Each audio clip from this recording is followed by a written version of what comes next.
My entire family mocked me when I started my own business, saying I'd go bankrupt within months. Now that I'm a millionaire, they're begging me for jobs, and I have a surprise for them.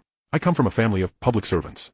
All of them, parents, uncles, cousins, work in government jobs and take great pride in it. Since I was little, I always heard things like, normal jobs provide security, and entrepreneurs are just unemployed people in disguise. When I graduated with a degree in business administration, everyone expected me to follow the same path. My dad had even bought study guides for the civil service exams, as that's how you land a government job in my country. But I had other plans. During college, I developed a management software for small businesses. It was simple, but it solved a lot of problems I'd noticed during my internship. I decided I'd turn it into a business. When I announced my decision at a family lunch, the reaction was worse than I could have imagined. My dad laughed and said I was as stupid as Uncle John, an uncle who tried to open a store in the 90s and went bankrupt. My mom was furious, saying she'd failed as a mother. My uncles openly mocked me. My cousin Ricardo, who had just passed the civil service exams, made a point of humiliating me. I give him 3 months before he comes back asking to borrow money. Everyone laughed. I left that lunch more determined than ever.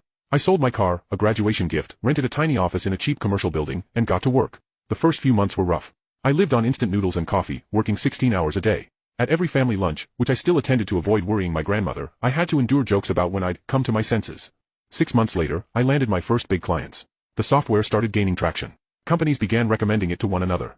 A year later, I had a team of 10 people. 2 years later, 50 employees. 4 years later, I opened branches in 3 states. Today, 10 years later, my company is worth far more than I could have imagined.